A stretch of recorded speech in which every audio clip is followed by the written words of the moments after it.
आज आपल्याला राजू गायकवाड सर वैशाखा जिल्हा परिषद सकाळी 8 वाजता शिल्पा टेंकाडे जी की लातूर जिल्हा मोबाईल असोसिएशनची एक सदस्य असली आणि तुमच्या कार्यक्रमामध्ये सहभागी होईल मला नक्कीच. आणि माझ्याचा जो घटक आहे ज्याला आपण उचलून धरण्याचा प्रयत्न करतो त्याचा आपण देखील भाग झालेलो आहोत.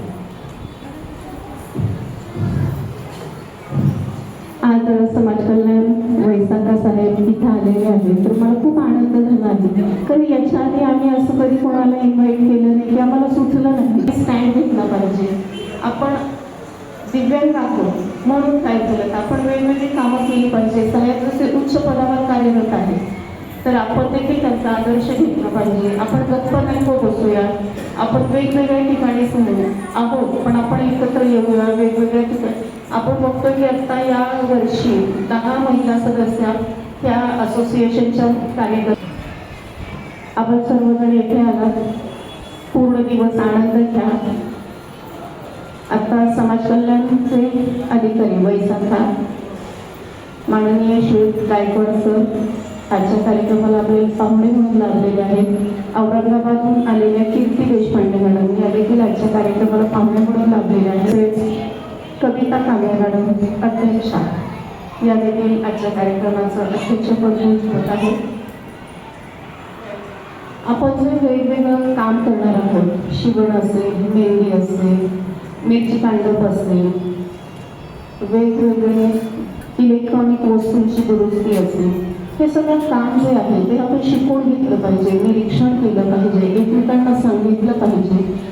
अडचण आहे, प्रश्न आहे म्हणून तुम्ही शांत बसू नका, तर तुम्ही एकमेकांना विचारा. जे तुमच्या सभोवती माणसं आहेत जे तुम्हाला शिकवू शकतात त्यांना तुम्ही विचारा की जेणेकरून तुम्ही व्यवस्थित त्याचा अभ्यास करू शकाल आणि तुम्ही तुमच्या जीवनामध्ये यशस्वी होऊ शकाल. छोट्या छोट्या कालावधीचे कोर्सेस आहेत, हे खूप मोठ्या कालावधीचे नाही. 1 वर्षाचा कोर्स केला तर आपल्याला पटकन नोकरी लागतो. आपण म्हणजे जी मदत आहे तर साहेब आपल्याला वेगवेगळ्या योजना सांगते की जेणेकरून आपल्याला त्याविषयी माहिती होईल आणि आपण आपल्या आयुष्यामध्ये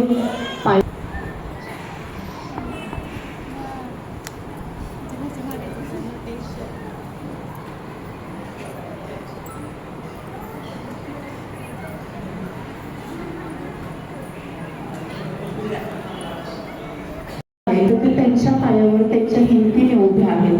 त्यांनी नक्कीच वाखाणण्याजोगती गोष्ट आहे आणि ही एवढी कॉन्फिडंट आहे. पण जर तुम्ही स्वतःच्या पायावर उभे असाल तर तो वेगळाच आत्मविश्वास तुमच्या चेहऱ्यावर दिसून येतो. सर्वांना नमस्कार. सर्व बंधू आणि भगिनींना माझा नमस्कार. मी औरंगाबादवरून आलेली आहे.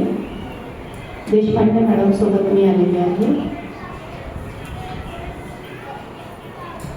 मी इथे आले आणि मी पाहिलं की हे जे नाव आहे लातूर जिल्हा असोसिएशन, हे जे दिव्यांगांचं काम करणारे जे हा विभाग आहे इथला, त्यांच्याकडे बघून मला आश्चर्य वाटत आहे की हा यांचा कॉन्फिडन्स लेवल किती वाढलेला आहे. हे मोठमोठे कार्यक्रम ऑर्गनाईज करत आहेत. आपण बघतो की वेगवेगळ्या ठिकाणी ही विखुरलेली जनता आहे, पण आपण ते एकत्र करूया की जेणेकरून अस्थिव्यंग असतील, दिव्यांगजन असतील, अंध असतील, वेगवेगळे असतील, तरी आपण एकत्र येऊया आणि एकत्र काम करूया. धन्यवाद.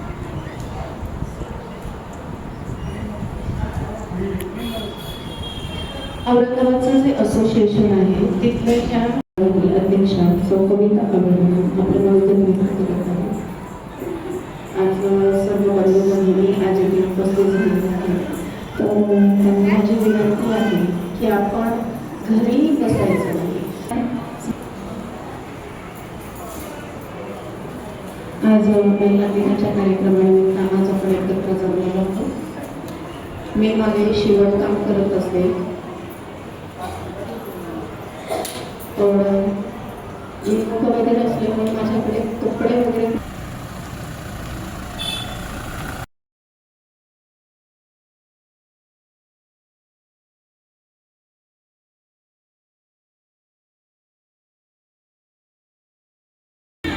सुस्वागत. लातूर जिल्हा वैद्यकीय सामाजिक अधिकारी राजू गायकवाड साहेब यांचं देखील खूप खूप स्वागत आहे. सुशीलादेवी देशमुख निवासी मुलींचे मुकबधीर विद्यालयात कार्यरत शेख सर यांचं देखील खूप खूप स्वागत आहे. तसेच खास आजच्या कार्यक्रमासाठी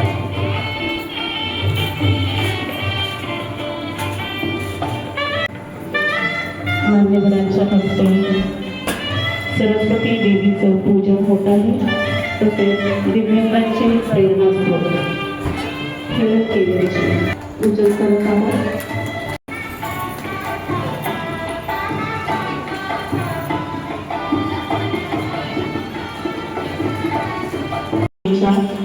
सदस्या यांच्या हस्ते दीपप्रज्वलन होत आहे. सुरुवात खूप वर्षापूर्वी झालेली आहे.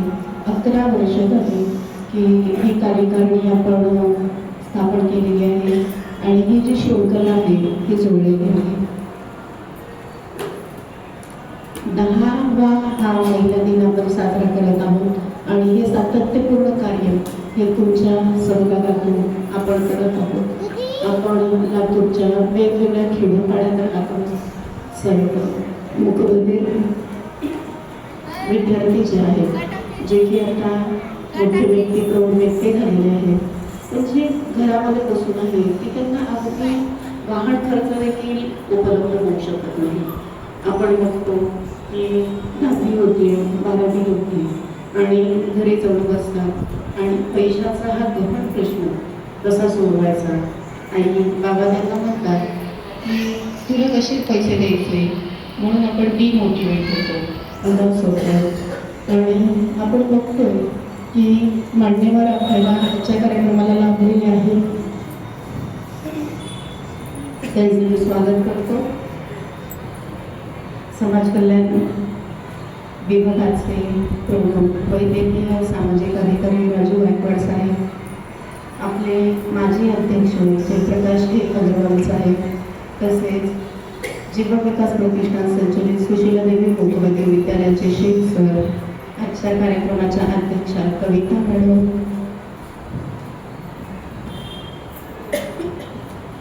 आपल्याला अडचण अशी आहे की आपण व्यवसाय काय करायचा, मदत कोण देणार हे आपल्याला माहीत नाही, आपल्याला मार्गदर्शन मिळत नाही. त्याच्या आधी आपण पाहिलं का की आपल्या कार्यक्रमाला प्रादेशिक उपायुक्त साहेब आलेले आहे, आपल्याला कार्यक्रमाला लाभलेले आहेत की जेणेकरून आपण माहिती मिळेल. साहेब इथं आले तर आपल्याला खूप आश्चर्य वाटलं की याच्या आधी कधीही न झालेली गोष्ट आज झालेली आहे. आणि मुकबधीर असोसिएशन यांना एक सुखद धक्का आज मिळालेला आहे आणि त्यामुळे आम्ही आज खूप खुश आहोत. जे दिव्यांगजन आहेत दरवेळी तेच या कार्यक्रमामध्ये सहभागी होतात, पण आज साहेब यांचं स्वागत आजच्या संयोजन समितीच्या अध्यक्षा कविता मॅडम करत आहे.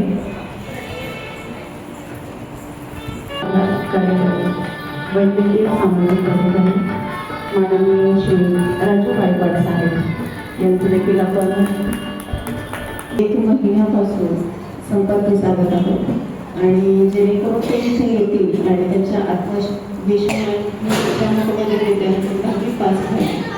मी वेगवेगळ्या ठिकाणी गेलो मग तरीही मी हार मानली नाही. मी वेगवेगळी कामं करत राहिले. त्या उपाध्यक्षाकडे मॅडम आपलं मनोगत व्यक्त करत आहे. मी जेव्हा 10वी पास झाले ते माझी अध्यक्ष माननीय श्रीमती प्रकाशजी अगरवाल साहेब आपलं मनोगत व्यक्त करत आहे. आज प्रादेशिक आयुक्त साहेब तसेच वैशाख साहेबांच्या कार्यक्रमाला आले तर मला खूप आनंद झाला. माझे लातूर जिल्हा सर्व मुलं मुली मी 10वीला मुख्यमंत्री शाळेतून पास झाले. त्यानंतर मी 12वी पास केली. मग मी कम्प्युटरचा कोर्स केला आणि मी त्याच्यामध्ये पास झाले. मी वेगवेगळ्या ठिकाणी अर्ज दिले, विचारलं की काय काम मिळेल काय काम मिळेल आणि त्यानंतर स्वतःचा व्यवसाय करत आहे. त्यांचं दुकान आहे गुल मार्केट येथे आणि स्वतःच्या बाजूला उभे आहे. खूपशी मुलं अशी आहेत की शेतकरी कुटुंबाचं बॅकग्राऊंड आहे. त्यामुळे आपण पाहतो की खेळामध्ये तेच पुढे असतात. म्हणून त्यांना मदत मिळाली पाहिजे की कुठून पुढे देखील ते त्याच्यात करिअर करू शकते. कोणी घाबरू नका. आपण हिंमत धरली पाहिजे. हिंमत धरली तर आपण यशस्वी होऊ शकतो. तर हिंमत धरले तर प्रयत्न चालू राहतील. प्रयत्न चालू राहिले ते यश मिळेल. धन्यवाद. आपण सर्वजण इथे आलो. आपण संस्थे झालेली आहे. आपण नेहमी प्रयत्न केले, वेगवेगळी समिती गठीत केली, प्रयत्न केले. त्याच्या दृष्टीने आपण वेगवेगळ्या गोष्टी करण्यासाठी प्रयत्न केला. आपल्याला इच्छा खूप आली की आपण काम करूया. मग वेगवेगळ्या कामासाठी आपण जे शोधाशोध करू त्याच्यामध्ये आम्ही डिमोटिवेट केलेलं होतं. मुकबधीर आहे हा शिक्का बसला आमच्यावर. आपण बोलके जरी असो दिव्यांगजन जरी असो तरी आपण सेम आहोत. आपण वेगवेगळ्या खेड्यातून आलेलो आहोत. तिथं काम नसतं. मग आपल्याला शहरामध्ये फिंगर स्पेलिंग करून नाव सांगत आहे कीर्ती देशपांडे आणि मी औरंगाबाद येथे राहत आहे. आणि मी त्या असोसिएशनची तिथं जे असोसिएशन कार्यरत आहे तिथली मी अध्यक्ष आहे. माझ्यासोबत माझे सहकारी देखील आलेले आहेत 2-3. आम्ही म्हणून इथल्या असोसिएशनचं काम बघायला आलेलो आहोत. धन्यवाद. यानंतर सर्व महिलांना जागतिक महिला दिनाच्या हार्दिक शुभेच्छा. खरं तर या कार्यक्रमात कारण पहिल्यांदा एवढ्या मोठ्या संख्येने कर्णबधिरांचे महिला आणि सर्व जेंट्स या ठिकाणी आणि दुसरे मित्र जे सिव्हिल हॉस्पिटलला आहेत आणि कुंभारे सर यांनी पण या ठिकाणी आले. ते सिव्हिल हॉस्पिटलला सायकॅट्रिक सोशल वर्कर म्हणून आहेत आणि जे सर्व दिव्यांग व्यक्तींना जे UDID कार्ड दिलं जाते त्या सर्व UDID कार्डचे ते इन्चार्ज आहेत आणि आपल्या सर्वांना त्याचा फायदा होईल. मी सरांना बोलवलं, त्यांनी माझ्या फोनवरून संपर्क साधून या ठिकाणी आले. त्याबद्दल मी त्यांचे ऋण व्यक्त करतोय. आणि आमचे मित्र शेख सर खरं तर तुमच्या सर्व संघटनेसोबत शेख सर राहतात आणि ज्या ज्या ठिकाणी ऑफिस आहेत त्या ठिकाणच्या अधिकाऱ्यांना बोलून तुम्हाला माहिती व्हावं अशी त्यांची इच्छा असते. शेख सरांनाही धन्यवाद देतोय. खरं तर या ठिकाणी जागतिक महिला दिन साजरा होतोय आणि तोही कर्णबधिर मोफदित महिलांचा होतोय. ही एक अभिमानाची बाब आहे. कारण प्रत्येकाला पुढे जाऊ शकतोय.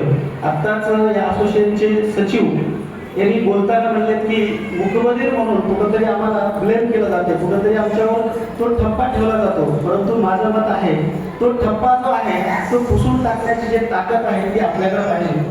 ज्यावेळेस 1998ला माझा अपघात झाला, मला लाईटचा शॉक लागला आणि माझा एक हात निघाला झाला.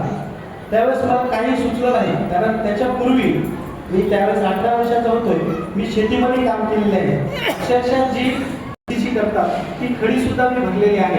ट्रॅक्टरवर रेती भरलेली आहे, मी विटा भरलेल्या आहे. जे स्टील असते बांधकामासाठी त्यानंतर माझा हात गेला. कुटुंबातील करता एक तरुण ठिकाणी झाला आणि मी खरंच त्यावेळेस 1 वर्ष हातपाय गाळून बसलो होतो. परंतु मला नंतर मी ठरवलं की हातपाय गाळून बसण्यात काही अर्थ नाही. BA केलं, MA केलं, MSW केलं, मराठी विषय PhD पण माझे MSW झालेले आहे. आणि हे सगळं जे झालं ते मी दिव्यांग झाल्यानंतर झालं. खरं तर मी जर दिव्यांग झालो नसतो तर कुठंतरी तुमच्यासारखाच एखाद्या शेतीमध्ये काम करत असतो. त्यामुळं दिव्यांगत्व हे कुठंतरी आपल्याला सुद्धा आधार देते आणि आपण त्या दिव्यांगत्वामुळं उभं राहतो हे सर्वांनी लक्षात ठेवावं. कारण दिव्यांगत्व हे कोणताही असा ब्लेम नसून तो आपल्यासाठी एक अभिमानाची बाब आहे. याच्यासाठी की आपण आपल्याला ते संघर्ष करायला शिकवते. ज्यावेळेस माझा हात गेला त्यावेळेस मी जास्तीत जास्त मन लावून शिक्षण घेतलं आणि त्या शिक्षणामुळं आज मी तुमच्यासमोर आहे. मी फक्त 2-4 गोष्टी सांगतोय की सर्वात महत्त्वाचं म्हणजे तुमचं संघटन आहे. कारण ज्यावेळेस संघटन असते त्यावेळेस त्या व्यक्तीला कोणीही हरवू शकत नाही. त्यामुळे तुम्ही सर्व खरं तर संघटनेमुळं विजयी झालेले आहे. सर्वात महत्त्वाची गोष्ट म्हणजे तुम्हाला एक नियोजन या ठिकाणी खरं तर औरंगाबादहून ताई आले.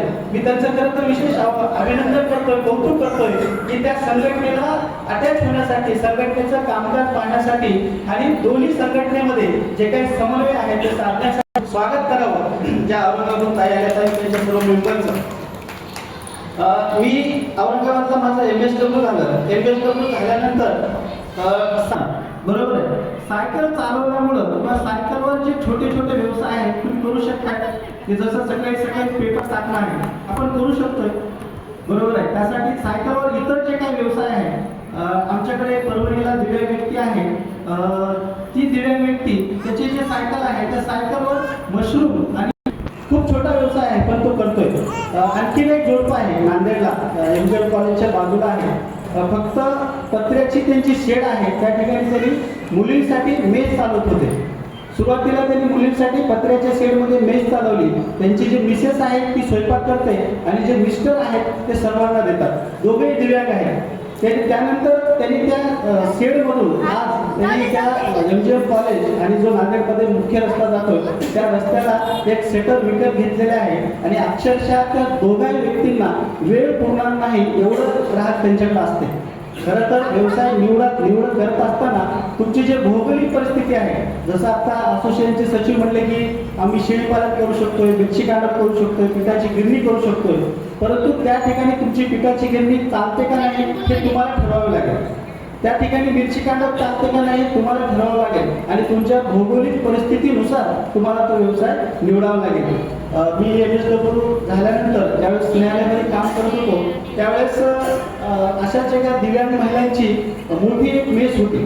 मग ते सर्व महिला काय करायच्या, सकाळी स्वयंपाक करायच्या आणि काही महिला ज्या आहेत त्या रिक्षामध्ये ते पूर्ण डबे भरून प्रत्येक कार्यालयामध्ये जे आहे शासकीय कार्यालय त्या सर्व कर्मचाऱ्यांना ते डबे पुरवायचे. हे सर्व तुमचे जे जास्तीत जास्त तुम्ही लोक आहेत, संघटना आहे तुमची, जर संघटनेच्या माध्यमातून नागपूर जिल्हा होती आदरणीय व्यासपीठावर माननीय अविनाशी देशपांडे साहेब, प्रादेशिक उपायुक्त समाज कल्याण लातूर, माननीय जयप्रकाश अग्रवाल सर, माजी अध्यक्ष डॉक्टर माननीय मागील 3 वर्षांपासून आपल्या जिल्ह्यामध्ये दिव्यांग प्रमाणपत्र वितरण समितीमध्ये सदस्य म्हणून मी काम करतोय.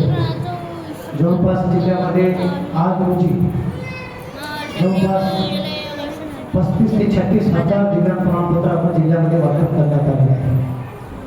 यामध्ये बरेचदा अडचणी येतात.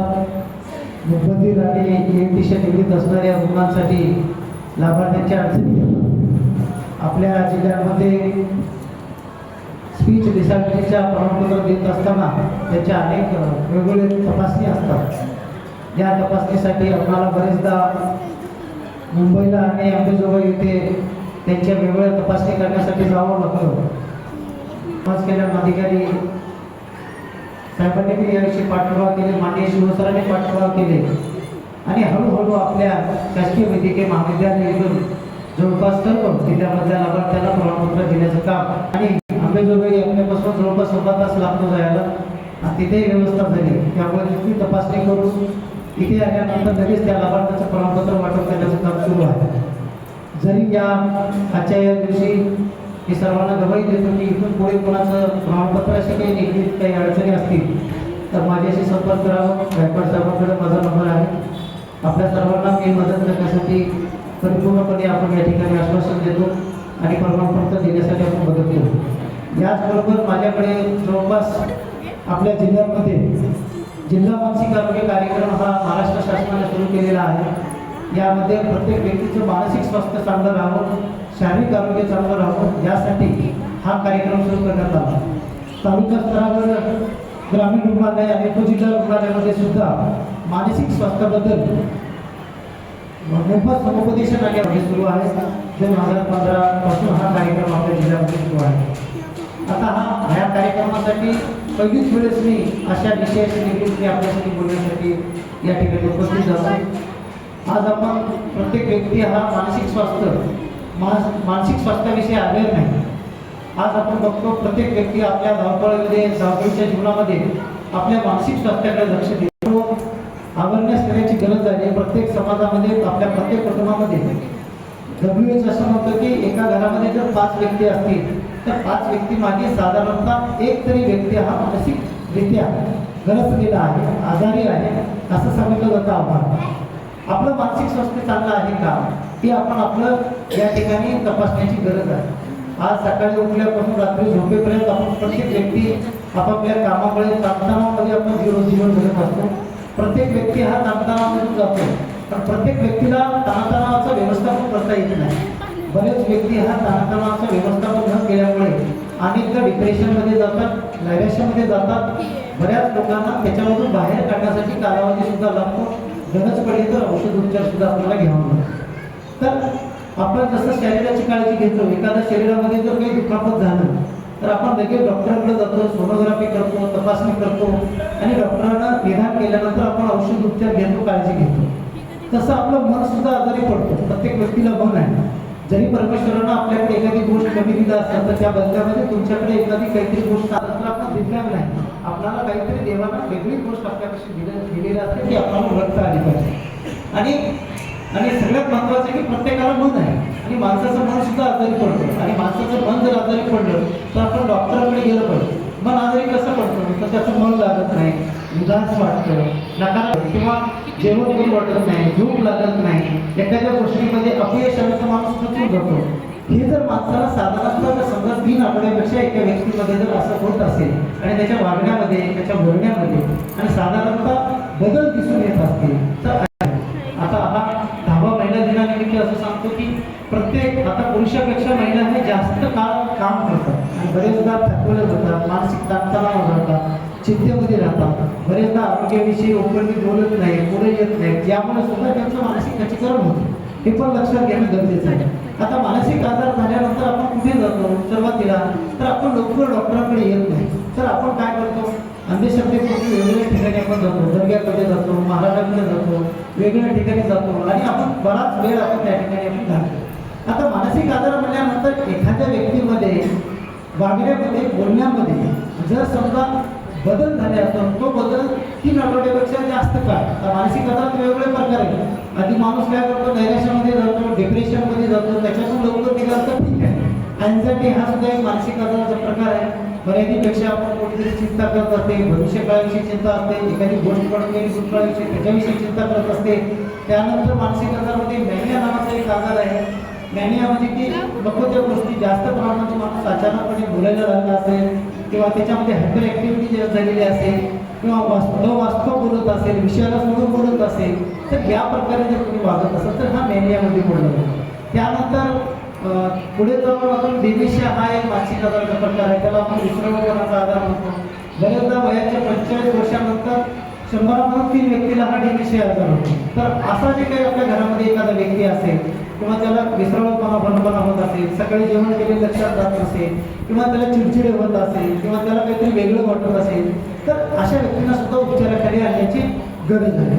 आता OCD हा एक मानसिक आजाराचा प्रकार आहे। एकच गोष्ट वारंवार बऱ्याचदा महिला घरामध्ये काम करतात, नको असलेले भांडे धुतात किंवा वेगवेगळ्या पद्धतीची ऍक्टिव्हिटी करतात। आता कोरोनाच्या काळापासून बऱ्याच मुलांमध्ये OCDची लागण वापर करणे हे जे आहे, आज रोजी कोविड आहे का नाही तर कोरोना हा आजार नाही। जर एखाद्या व्यक्तीला सर्दी पडतो, आज OCDचे पेशंट वाढलेले म्हणजे एकच गोष्ट वारंवार गॅस बंद केले का नाही किंवा वारंवार एखादी गोष्ट करणे किंवा बाहेर जाताना तुम्ही तोडून बघणे किंवा एकच गोष्ट आता मुलांमध्ये कोविडच्या काळापासून हात धुवून तास हात धुतात आणि हात धुण्यामध्ये लोक दिवसेंदिवस निघून जातो। हा ओसीडी आजार आहे. यावर सुद्धा योग्य उपचार वेळेमध्ये घेतल्यास तो व्यक्ती सुद्धा बरा होऊ शकतो. असे वेगवेगळे मानसिक आजार, इक्लिप्सी आहे, इक्लिप्सी हा सुद्धा एक मानसिक आजारामध्ये बसले आहे. आणि सगळ्यात महत्त्वाचं मानसिक आजारामध्ये जे आहे ते सायकोपेनिया म्हणतो. हा दीर्घ आजार, मानसिक आजारामधला दीर्घ आजार आहे. आपण रस्त्यावर जाताना एखादा व्यक्ती बघतो की ते मिस्टेक केले आहे, काहीतरी कचरा गोळा केलेला आहे किंवा त्याला कुठल्या प्रकारचं भान नसते. आपण एखाद्या त्या व्यक्तीला काही बोलण्याचा प्रयत्न केला, तो व्यक्ती बोलत नाही, आपण एक बोलतो, तो एक व्यक्ती बोलतो. अशा पद्धतीचे व्यक्ती आपल्याला दिसतात. हा सायकोटिक असतात, त्याला सिझोफ्रेनिया म्हटलं जाते. कारण हा आजार एकदम होत नाही. तर या आजारामध्ये वेगवेगळे कारण आहेत. अनुवंशिक हा एक कारण असू शकतो. दुसरं कारण आहे की बेंदूला जर काही दुखापत झाली आपल्या ब्रेनला, तर त्याच्यामुळे सुद्धा हा आजार होऊ शकतो. तिसरं कारण असं आहे की एखादी घटना घडली, त्या घटनेकडे तुम्ही कसं बघितला किंवा त्या घटनेमुळे आपण कशी विचार केला, त्या विचारामुळे सुद्धा तो आजार होऊ शकतो. तर या मानसिक आजाराला जर एखादा आजार झाला, सायकोसिस आजार झाला, तर याला दीर्घकाळ उपचार घ्यावा लागतो. एखाद्या घरामध्ये जर एखादा व्यक्ती जर मानसिकरित्या जर ग्रसलेला असेल, तर ऑलरेडी त्याचं पूर्ण कुटुंब दिसतो. त्याला उपचार कुठे घ्यावा मिळत नाही. बऱ्याचदा उपचार घेत असताना त्याच्यामध्ये सातत्य राहत नाही, महागडे औषध असतात, हे कुठेतरी त्या कुटुंबाला कळत नाही आणि त्याच्याकडे दुर्लक्ष केलं जातं. म्हणून हळूहळू त्या आजाराची तीव्रता वाढते आणि एक दिवस ते पेशंट आपल्या हातातून जे की आपण जसं जीवन नॉर्मली जीवन जगू शकतो तसं ती व्यक्ती सुद्धा जगू शकतात. त्यासाठी अशा व्यक्तीकडे दुर्लक्ष न करता आपण उपचाराकडे आणलं पाहिजे. आता सायकोटिक आजारामध्ये बऱ्याचदा त्याच्यामध्ये काही मोठे लक्षणे आपल्याला दिसून येतात आणि आपण हे लक्ष ठेवणं गरजेचं आहे. आपल्या घरामध्ये सुद्धा जर कोणाला आजार झाला तर ताबडतोब आपण उपचाराकडे आणलं पाहिजे. तर सगळ्यात महत्त्वाचे की संशयवृत्ती त्या आजारामध्ये जास्त असते. हा आजार जर समजा महिलांना झाला तर त्यांनी पुरुषाच्या चरित्रावर संशय घेतात, पुरुषाला झाला तर महिलांच्या चरित्रावर संशय घेतात. संशयवृत्ती त्याच्यामध्ये जास्त प्रमाणामध्ये असते. ॲग्रेसिव्ह वृत्ती असते. बरेचदा हे पेशंट मारण्याचा प्रयत्न करतात, तोडफोड करण्याचा प्रयत्न करतात. आणि त्यानंतर सगळ्यात महत्त्वाचे की त्या व्यक्तीला कानामध्ये आवाज येतात, वेगवेगळे भास होतात, शरीरावर अंगावर काहीतरी साप खेळण्यासारखं वाटतं. म्हणजे या प्रकारे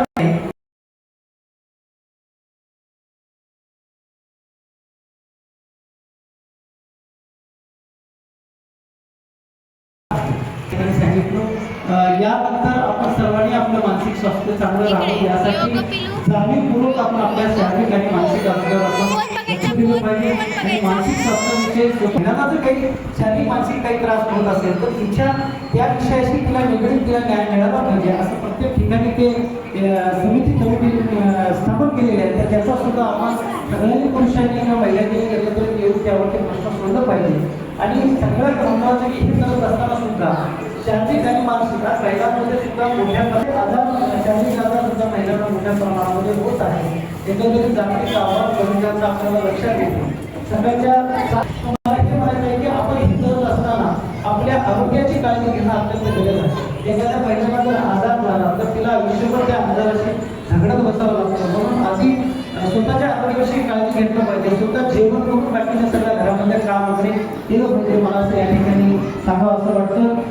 मला या ठिकाणी संयोजकांना बोलण्याची संधी दिली. ऐनवेळी मी या ठिकाणी आलो. माझ्या आयुष्यातला हा पहिला कार्यक्रम आहे की ज्यांच्याशी मला बोलता येत नाही, मला ही भाषा समजत नाही, तरी पण आपल्याशी थोडंसं हिंदू या ठिकाणी मला करता आलं आणि संयोजकाचे या ठिकाणी आभार मानतो आणि माझे या ठिकाणी मोठं सांगतो.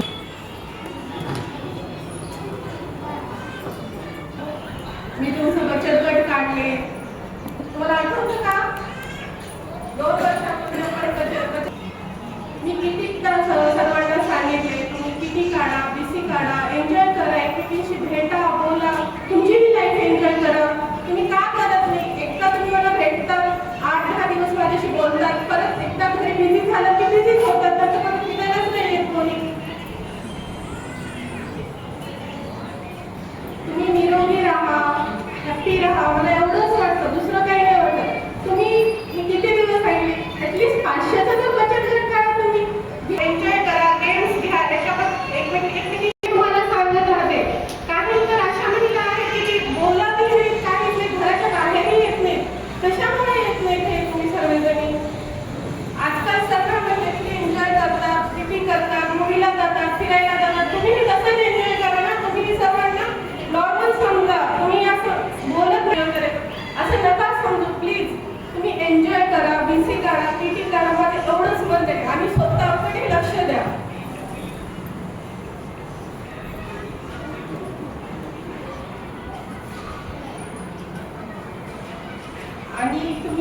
लातूरमध्ये ऍक्च्युली कलेक्टर मॅडमकडे जावा तुम्ही, आंदोलन करा. कारण की लातूरमध्ये ना तुमच्यासारख्या मुलांना कामच मिळत नाही. खूप ट्राय केले, किती कामाचे सोर्सेस आहेत, पण लातूरमध्ये आपल्याकडे काहीच काम नाहीये.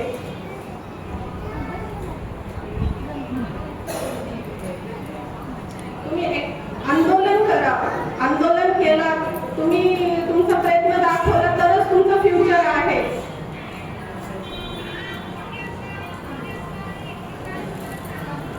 तुम्ही 8 दिवसच करतात कोणतेही काम, नंतर घरीच बसतात. हे तुमचं चुकतं खूप. ऍक्च्युली असं नका करत जाऊ. माझं एवढंच म्हणणं आहे, तुम्ही एन्जॉय करा. तुमची जीवन ही माणसाला एकदाच भेटतं, ते तुम्ही एन्जॉय करा, छान राहा. एवढंच म्हणणं आहे. थँक्यू.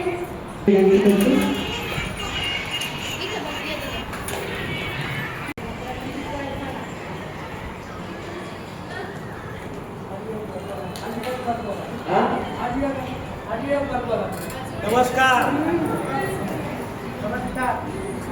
पण सुखकर व्हावं, आनंदी व्हावं म्हणून कार्यरत असलेल्या कार्य केलेल्या सर्व महामानवांना मी अभिवादन करतो.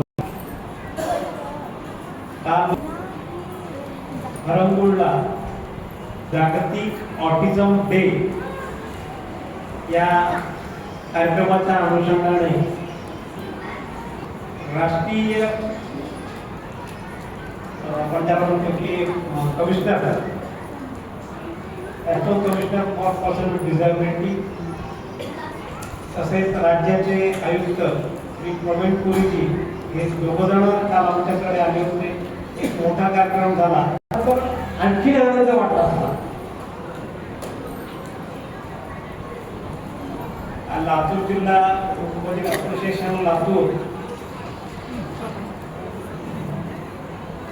आपण जागतिक महिला दिन 2000 त्या अनुषंगाने मला इथे येण्याची संधी मिळाली. त्याबद्दल असोसिएशनचं पहिले मी धन्यवाद मानतो. मित्रांनो, ही संधी तुम्ही आम्हाला आणून पाठवतो म्हणणे की आम्हाला संधी दिली की तुमची सेवा करण्याचं आम्हाला भाग्य लाभतंय. या उपस्थित श्री राजकुमार सोडे सर, जयप्रकाश अग्रवाल, सोनकोडे मॅडम, आमचे सहयोगी राजेश गायकवाड आणि या संघटनेचे सर्व पदाधिकारी, तसेच औरंगाबादवरून आलेल्या कुलकर्णी मॅडम आणि विशेषतः तुमचं आमचं दुभाषी होणाऱ्या इंगळे मॅडम. आमचा प्रगतीचा जिल्हा असल्यासारखं मागचा निर्देशांना मानचित्र बघितलं. कालच्या या कार्यक्रमामध्ये महाराष्ट्रामध्ये लातूर जिल्ह्याचं नाव सर्वप्रथम आलं. त्याबद्दल आपल्या सर्व नागरिकांचं अभिनंदन.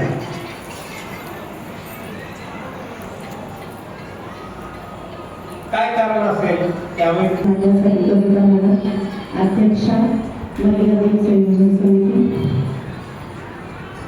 समाज कल्याण अधिकारी देवसरवार साहेब यांचे आभार मानते.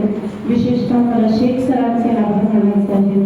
त्याने माझ्यासोबत आले, आपले गायकवाड साहेब यांच्याशी ओळख करून दिली आणि मला आमंत्रण देण्यासाठी सोबत आल्यामुळे मी मोटिवेट झाले. माझी हिंमत लेकरांचं काय फी असते ते त्यांना घ्यावं लागेल ना, काहीतरी देण्यासाठी तुमच्याकडे येण्यासाठी. आम्ही हे कार्यक्रम 2001 पासून आम्ही दोघी चालवत आलो. आमचं न्यू लग्न झालं सर त्यावेळेस. आमचे छोटे मुलं पण होते, छोटे 1 वर्षात. तेव्हापासून 25 वर्ष आम्ही केले. आता हे नवीन आता पासून आम्ही केले. आता आम्ही करू परत तुम्हाला ते मिळवेल. करतात सर, प्रामाणिक असतात ते.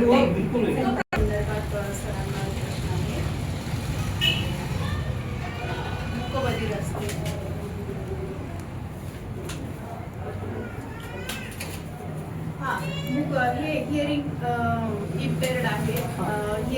कार्ड आहे आणि डेफ अँड डम आहे. तर हे वेगवेगळे असे नावं काढले पाहिजे.